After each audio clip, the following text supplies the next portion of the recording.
I am over the moon এর মানে কি আমি চাঁদের উপরে? Very interesting. I am over the moon এর মানে হচ্ছে আমি মহা খুশি। আসসালামু আলাইকুম। আজকে আপনাদের সামনে মজার কয়েকটি ইংরেজি বাক্য শেয়ার করব যেগুলোর আক্ষরিক অনুবাদ হয় না, যা আপনাদের ইংরেজি শিক্ষাকে করবে আরও মজার। Let's see. Burn the midnight oil এর মানে কি আমরা বলবো মাঝরাতে তেল পড়ে গেল? কখনোই না। বার্ন দ্য মিডনাইট অয়েল মানে হচ্ছে গভীর রাত পর্যন্ত কাজ করা।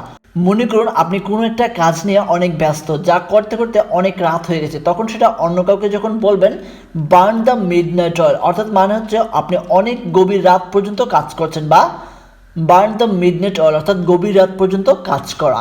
সেমভাবে হোয়েন পিগস ফ্লাই মানে হচ্ছে অসম্ভব কোনো ঘটনা বা কখনোই না, অর্থাৎ যখন আপনি কোনো ঘটনাকে এক্সপ্লেন করবেন যেটা আসলে কখনোই করা সম্ভব না বা যেটা অসম্ভব, সেটাকে আপনি বলতে পারেন হোয়েন পিগস ফ্লাই।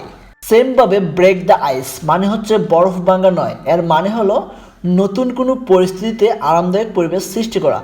মানে হলো আপনি নতুন একটা এক্সপিরিয়েন্স বা নতুন একটা জায়গায় গেলেন, সেখানে আপনি সহজে আপনার নিজেকে মানানসই করে নিলেন, তখন এইসব পরিবেশকে বলা হয় ব্রেক দ্য আইস, অর্থাৎ নতুন কোনো পরিস্থিতিতে আরামদায়ক পরিবেশ সৃষ্টি করা। সেমভাবে ক্রাই ওভার স্পাইল্ড মিল্ক, যা হারিয়েছে তার জন্য দুঃখ করা। Hit the nail on the head অর্থাৎ ঠিক সঠিক কথাটি বলা, অর্থাৎ অনেকগুলো কথার মাঝ থেকে যে কথাটি বলে কাজ হবে, অর্থাৎ কাজের কথাটি বলাকে বলা হয় hit the nail on the head, অর্থাৎ ঠিক সঠিক কথাটি বলা। অ্যাড ফুয়েল টু ফায়ার, যার মানে হচ্ছে আগুনের তেল ঢালা নয়, এর অর্থ হবে পরিস্থিতি আরও খারাপ করা, অর্থাৎ add fuel to the fire, যার মানে হচ্ছে পরিস্থিতি আরও খারাপ করা, অর্থাৎ বর্তমানে যে একটা পরিস্থিতি আছে সেই পরিস্থিতিকে আরও খারাপ হয়ে যাওয়াকে বলা হয় add fuel to the fire, অর্থাৎ পরিস্থিতি আরও খারাপ করা। আন্ডার দ্য ওয়াদার, যার মানে হচ্ছে অসুস্থতা অনুভব করা। সেমভাবে cost and arm and a leg, অর্থাৎ খুব বেশি দামি, খুব বেশি এক্সপেন্সিভ জিনিসকে বলা হয় cost and arm and a leg, অর্থাৎ খুব বেশি দামি। সেমভাবে in the nick of time, যার মানে হচ্ছে শেষ মুহূর্তে। অল ইয়ার্স, মনোযোগ দিয়ে শোনা।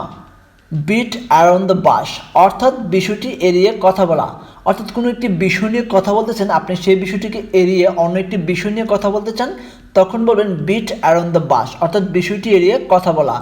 I am over the moon, আমি মহা খুশি।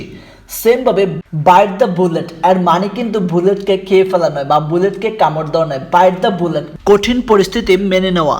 পিস অফ কেক, খুবই সহজ।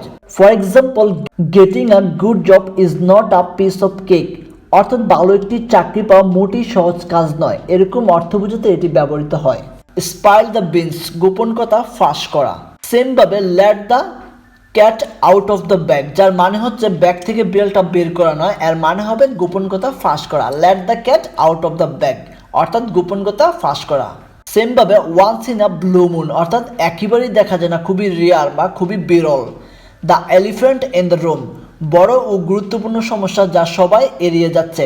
মনে করুন আপনার এই দ্রব্যমূল্যের বাজারে আপনার বেতন বাড়ানোর দরকার, কিন্তু সেটা নিয়ে কেউ কথা বলছে না, সবাই সেটাকে এড়িয়ে যাচ্ছে, অর্থাৎ বড় ও গুরুত্বপূর্ণ সমস্যা যা সবাই এড়িয়ে যাচ্ছে, এরকম বুঝাইতে বলতে পারেন the elephant in the room. সেমভাবে কিপ ইন টাচ, অর্থাৎ যোগাযোগ রাখা, এটি কিন্তু একটি বহুল ব্যবহৃত বা জনপ্রিয় একটি ফ্রেজ। কিপ ইন টাচ অর্থাৎ যোগাযোগ রাখা। আশা করি ইংরেজি এই বাক্যগুলো আপনার অনেক ভালো লেগেছে। Thanks for watching.